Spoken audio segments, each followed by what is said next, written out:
Howdy, Chris Capel from Dizzy Pig. We're here in Manassas, right here where we make our small batch craft seasonings. We're all pretty stoked around here. We just released our seasonal Ghost. So if you're a chili head, you might want to watch. Even if you're not and you're just curious, you might want to watch. It's seasonal release. It's came out April 1st. It's on the shelves here at the store. Our dealers are picking it up. It's going to go through August, and then we're going to cut it off again. It's a good hot season rub, getting warm outside here. Summertime is here. I thought a good thing to talk about in honor of our Ghost seasoning coming out would be chilies. Chilies, whether you spell it with an I or IE or two L's, doesn't matter. It's all the same thing, and we love our chilies here.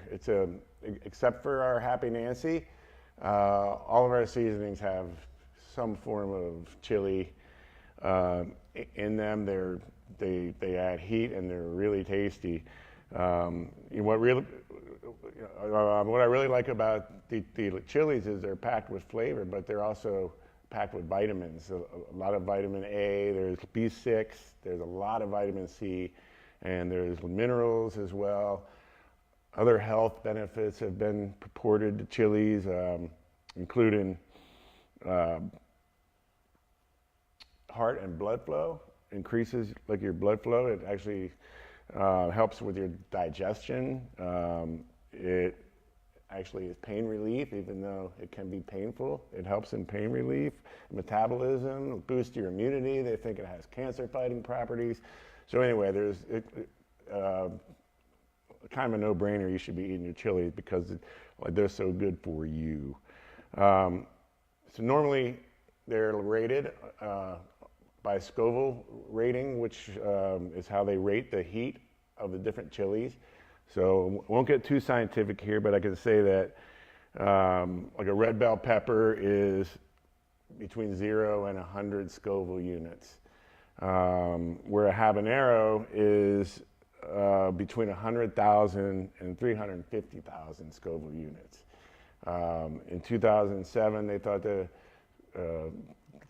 or in the early 2000s, like they thought, or the habanero was the hottest pepper in the world.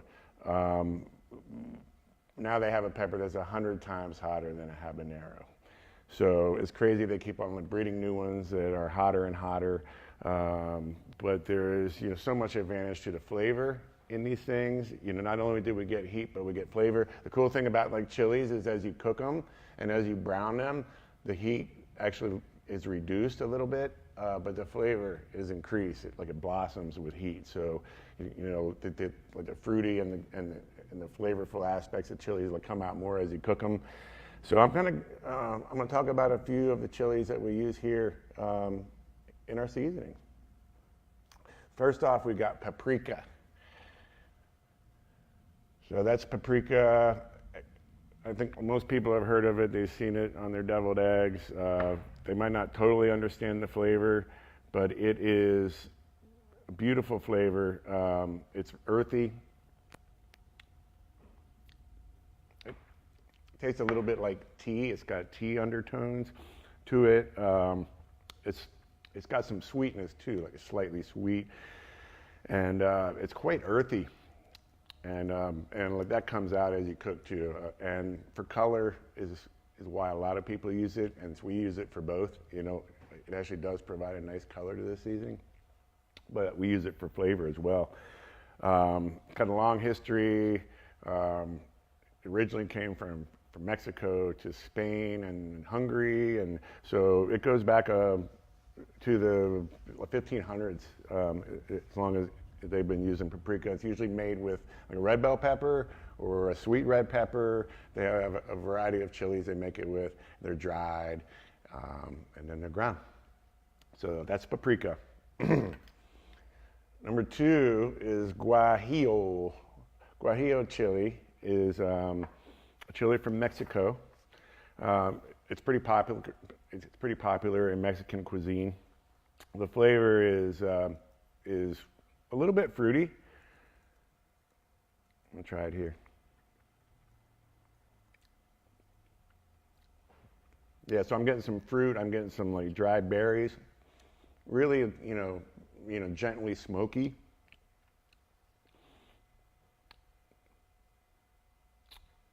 Very little heat. I'm not getting any heat from this. It is rated between 2,500 and 5,000 Scoville units. I'm starting to get a teeny little bit of warmth in the back of, just to kind of let me know it's there. But it's not really hot chili. Um, it's the heat is kind of complex though. It's just warming overall, and the flavor is a little bit complex as well, but it's not in your face. So it's really good for meats like fish and chicken. Chipotle powder, I think you might have heard of. Now it's they make chipotle from ripened jalapenos. So they get them ripe and red, and then they dry them out, and then they grind them. Actually, what they do with chipotle is as they're drying them, they add smoke to the chamber, right? So they're smoked, they get a little bit of a smoky flavor. Now this is really popular in Mexican and Tex-Mex, and it adds like a richness that's hard to explain. There's a little bit of heat. It's kind of on the level with cayenne, so just a little bit of warmth. But it's really great for grilling. It's a little smoky. Of course, I'm going to try to try all these for you all, because I have to taste these things all the time when I'm putting a rub together. I can taste the smoke almost right up front, then it fades a little bit. I'm definitely getting some heat here. Probably should have taken a little bit less. It might be a little tough by the time I get to the end here. I don't have any milk. So that's chipotle. Really special chili. We love it here. Cayenne. I think everybody's heard of cayenne. Cayenne is, we see, from the French Guiana originally, between 30,000 and 50,000 Scoville units. So it's considered by many to be like the healthiest spice in the world. I think you can buy it encapsulated. They're doing all kinds of things with this because of the health benefits to it. It's real versatile. The heat is there and it's present, but it's not overpowering, and it really doesn't have a lot of fruity and rich flavors. It's more kind of a hay, a little bit of herb flavor. But so that makes it really versatile for adding heat, but not really affecting the flavor of your food. So that's why we like cayenne. I'm going to skip that because I eat plenty of cayenne, and my mouth is still burning. Ají amarillo. Ají amarillo, you may have heard of, especially if you eat at Peruvian restaurants. It's really popular in Peru. It translates to yellow pepper. Like you see, it has kind of a yellow-orange tinge. It's a lot more yellow when it's on the plant, but after it's dried, it loses a little bit of its color. This is a main ingredient in our Peruvian-ish seasoning, which if you haven't tried, I recommend it. It's a nice fruity flavor. I think the heat from that chipotle has subsided. So I'm going to give it a little pinch right here.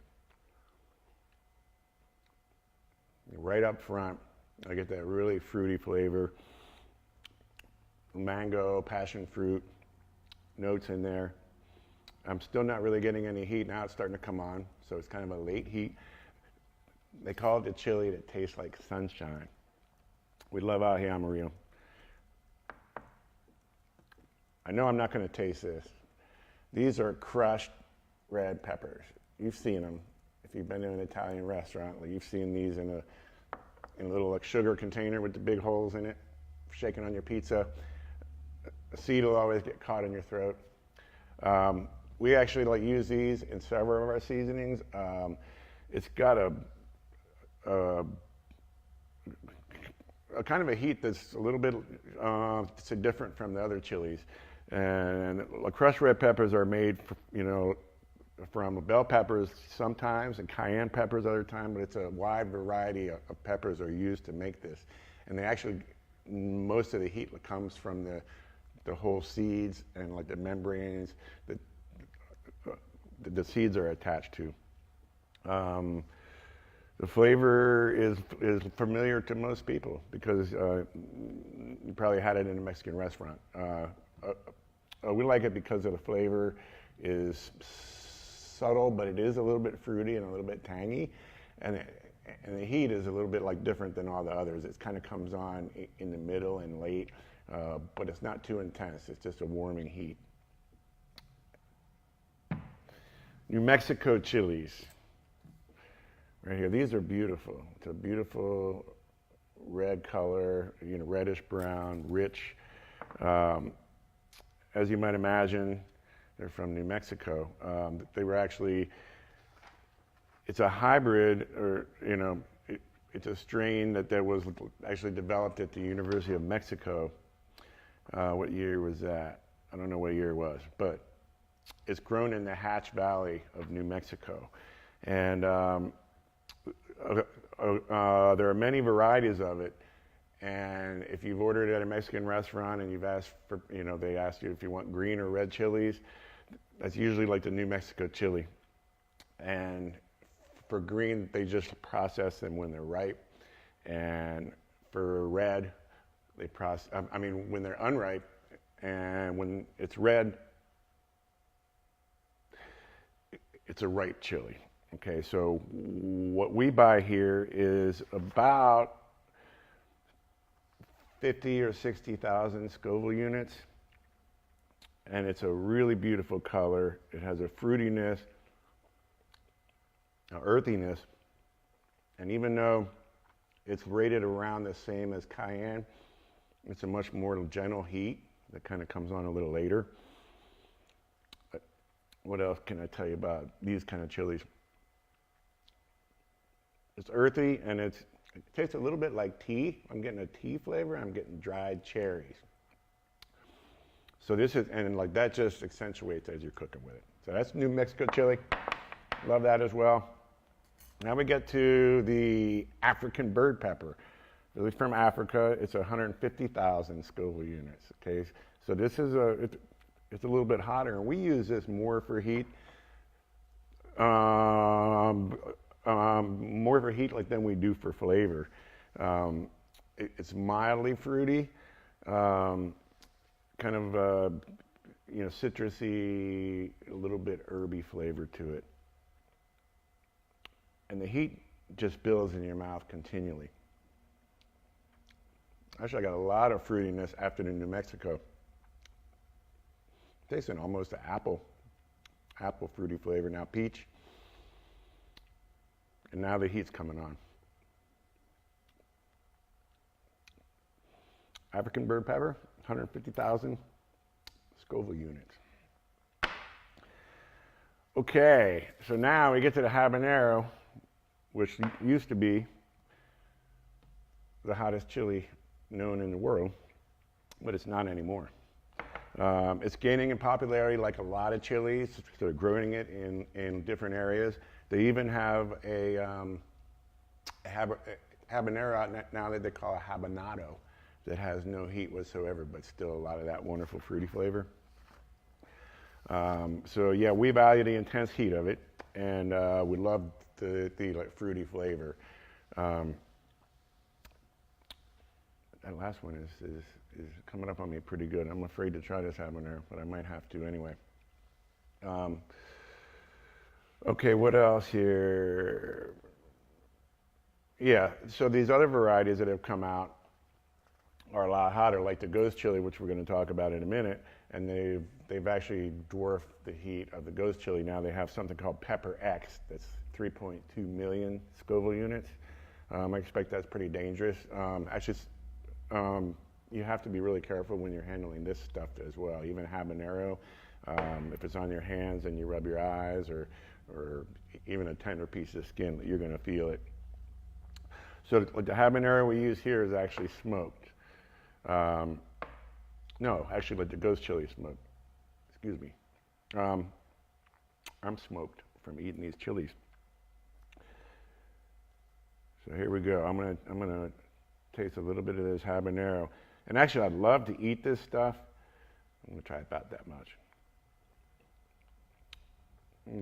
Like a vanilla fruitiness up front. It's hard to explain. It's just a wonderful flavor.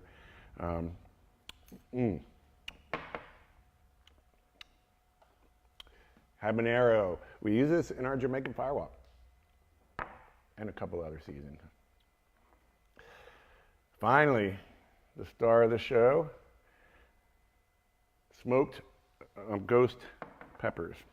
So now these are 1,000,000 Scoville units. We buy them. They're dried and smoked in the ground, and we got a sample of them about 3 or 4 years ago, and I fell in love right away. I knew we've got to use this stuff, and of course, here it is. It's in Ghost, and we really enjoyed to work with such a flavorful pepper because it's got all the fruitiness of a habanero and a fair amount more heat. So this is our Ghost, our smoked Ghost chili. I'm getting a little bit of that smokiness up front. Then it's going into a fruity flavor. And it's hot. It's hot. It's hot. So I hope you learned something about chilies today. We love working with all these things. We're actually always curious about trying some new chilies as well. We have some that I haven't talked about that we use, like ancho and pasilla. But we have a couple questions here, Chris. Yeah. First off, a lot of people are enjoying the information about the chilies and knowing the benefits of them.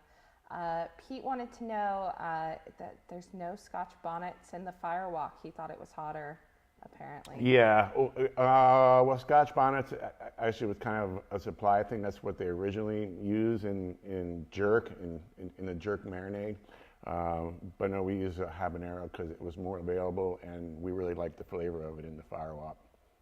I know we've had a few customers also asking if we'll do anything with any peppers hotter than Ghost. Do you have any plans for that? Oh, I have to ask my production staff. What do you think, Gonzalo? Wow, it's already pretty tough to work with this Ghost chili. It's a challenge in the production room there where we make the seasonings. We have to be really super careful with it. Why not? You know, I don't know about Pepper X, but maybe we can do a Carolina Reaper or something like that. That's got a pretty cool name too. I love the name of that chili. I've heard a lot about the Carolina Reapers, and we've definitely gotten customers You need a Reaper who like it hot. Well, send in your name ideas. I'll do a Reaper rub. All right. And then do you have a personal favorite chili? Personal favorite? For overall, I would say this Aje Amarillo. I've become totally hooked on this stuff. I think that's my favorite. But the New Mexico, I'm very, it's very versatile because you don't have to worry about like killing people with the heat, but you can get some really great earthy, fruity flavor in there. Great. I think that's it for the questions. David Smith said it's a good show, and people are learning more about the chilies we use here. I'm glad you enjoy this show. Thank you so much for the comment. I wish I was a little more fluent with my speech sometime, but I got it all out. Next week, we are going to be doing a recipe with the Ghost, of course. It's a Ghost month, and we're going to be talking Ghost. I'm going to do a grilled shrimp with a mango sauce, so the mango Ghost. It's going to be a mango glaze with pineapple and coconut cream and onions, and it's a wonderful recipe. I'm still tweaking it, but we'll talk about that next week. We'll see you next Thursday on Dizzy Thursday Live.